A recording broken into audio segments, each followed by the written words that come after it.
매주 월요일마다 만나는 분입니다. 똑똑한 경제 서원대학교 경영학과 신용환 교수 전화로 연결돼 있습니다. 교수님 안녕하십니까? 네, 안녕하세요. 신용환입니다. 예, 네, 반갑습니다. 교수님, 저희가 치매 예방 프로젝트 이행시를 매일매일 네네. 드리고 이행시 프로젝트를 하고 있는데요. 오늘의 네. 제시어가 자기입니다. 자, 교수님께도 기. 제가 네, 예. 오늘 좀 띄워드리겠습니다. 자랑스러운 우리 충북. 기. 힘차게 새해 시작합시다. 야, 역시 감사합니다. 감사합니다. 네, 갑자기 이렇게 여쭤봤는데도 전혀 당황하지 않으시고 아주 또 의미 있는 이행시를 지어주셔서 너무나 감사합니다, 교수님. 네. 코로나 시대 힘드니까 힘내시라고. 네네. 그러니까 말입니다. 자, 그래서 이 시간이 늘 더 기대가 되나 봐요. 네. 이번 주는 설 명절을 앞두고 있는데요. 5인 이상 집합금지 명령으로 예년 같지는 않겠지만 그래도 명절이 되면 전통시장을 많이 찾는데 자, 그래서 그런지 오늘은 이 전통시장에 관한 주제를 좀 잡아주셨는데 어떤 내용일까요? 예, 입춘이 지났잖아요. 네. 근데 많은 사람들이 출래 불사춘이라고 마음에 봄은 오지 않았다라고 여기저기서 하우성입니다. 맞습니다. 네, 추위가 이렇게 시작되면 의례껏 그 명절 앞두고 전통시장 상인들이 새벽 모닥불 피워놓고 겹불 쬐면서 열심히 새벽 장사하는 장면들이 TV에 많이 나오잖아요. 네, 그렇죠. 여기에 여지없이 정치권 인사들이나 뭐 유정자들, 도지사, 시장님 포함해서 리더들이 전통시장 장보기 행사를 하는 장면이 나와요. 네. 그런데 요즘 이제 코로나랑 경기가 좀 얼어붙고 하다 보니까 국민들 활동 반경도 적어지고 코로나로 인해서 몸도 마음도 추운 겨울을 맞이하고 있는 게 전통시장 현실입니다. 그래서 네. 이렇게 힘들 때 과연 전통시장은 어떤 생존 비법을 갖고 살아남을까에 대해서 함께 고민해 보고자 합니다. 좋습니다. 그렇다면 일단 교수님 충북 전통시장의 현황이 어떤지가 먼저 궁금해집니다. 예, 전국 랭킹에 꼽힌다는 우리 육거리 종합시장을 포함해서 충주 무학시장, 제천 중앙시장, 단양 구경시장 등등등 우리 충북 각 지역에 대표적인 전통시장이 많거든요. 네. 협회에 등록된 인정시장이라고 부르는데 인정시장만 60개가 넘고요. 네. 충북에 이제 시장당 인구수가 있어요. 한 시장이 이렇게 커버하는 그 인구수가 2만 7천 명으로 전국에서 하위권이에요. 네. 그 뜻은 뭐냐면 시장은 여러 개고 영업은 그만큼 어렵다라는 반증이 되겠죠. 네.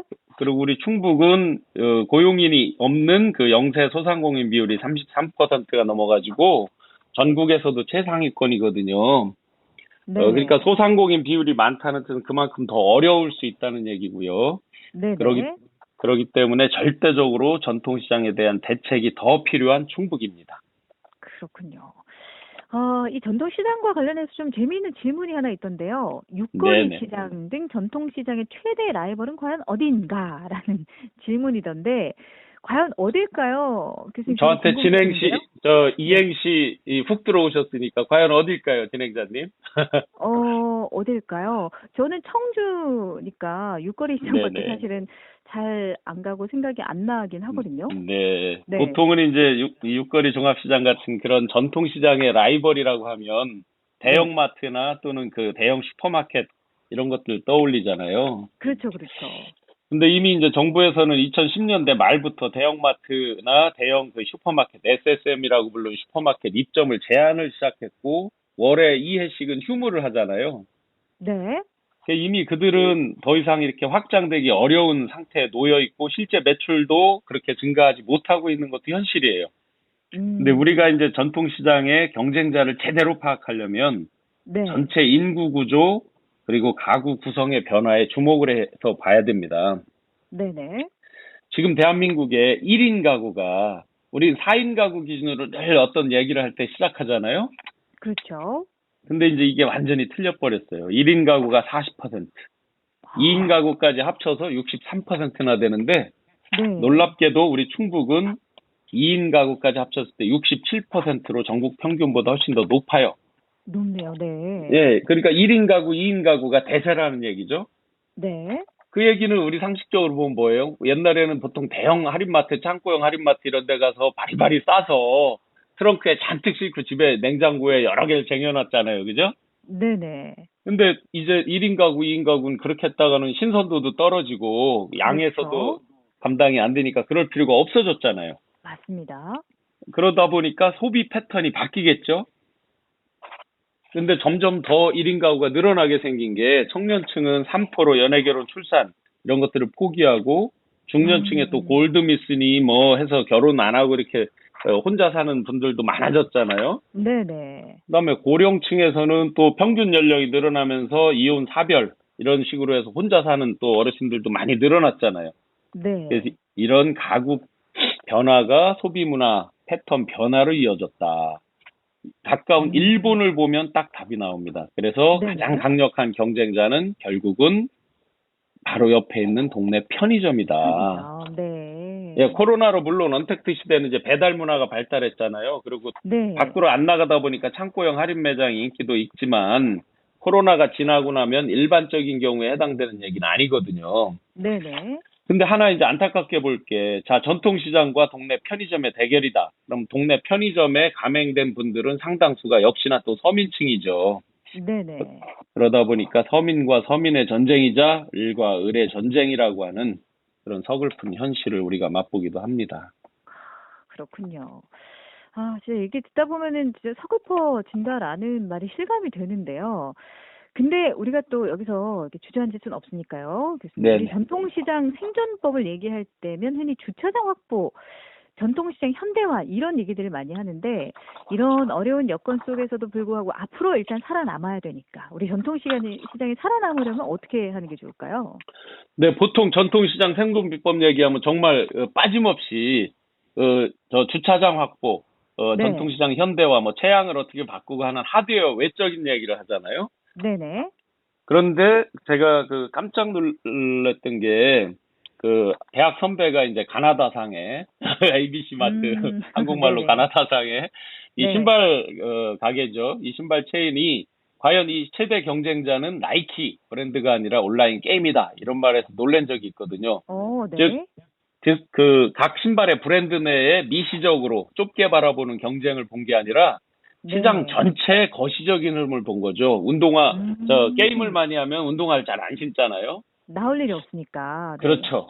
이렇듯이 네, 우리가 전통시장에서 생존 비법을 찾으려면 이런 거시적인 것들을 보면서 소비, 어떤 소비자의 패턴, 라이프 스타일의 변화, 이런 네, 것들을 주목해서 보고 그거에 맞게 원인을 찾아야 된다는 거죠.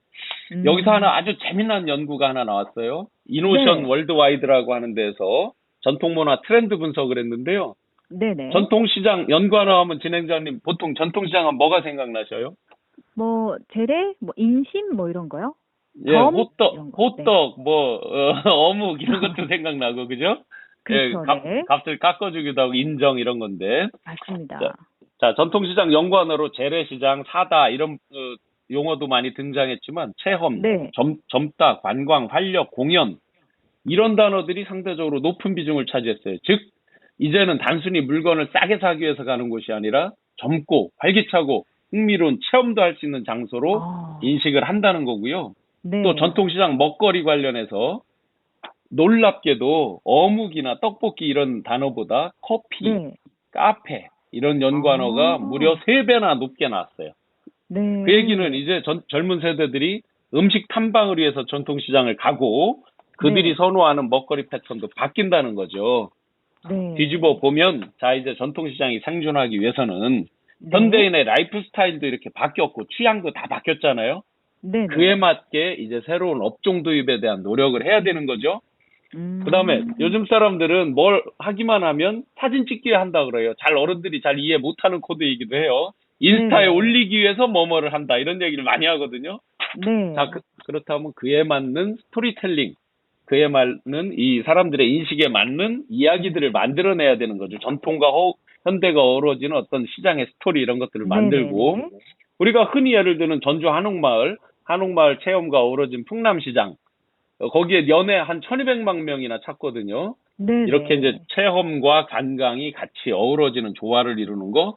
마지막으로 보면 이 관계 당국에서 최첨단 IT나 ICT, 빅데이터 이런 기술들을 전통시장에도 적용해서 충분히 백업을 해줘서 온고지신 이런 노력을 해줘야 된다. 네. 이렇게 강조드리겠습니다. 네, 잘 알겠습니다. 저도 생각난 김에 내일이나 모레 수요일 전까지 재래시장 가서 장을 좀 봐야 되겠습니다. 오늘도 아주 재미있는 경제 얘기 해봤는데요. 좋은 말씀 고맙습니다. 네, 새해 복 많이 받으세요. 감사합니다. 네, 감사합니다. 서원대학교 네. 경영학과 신용환 교수와 함께했습니다.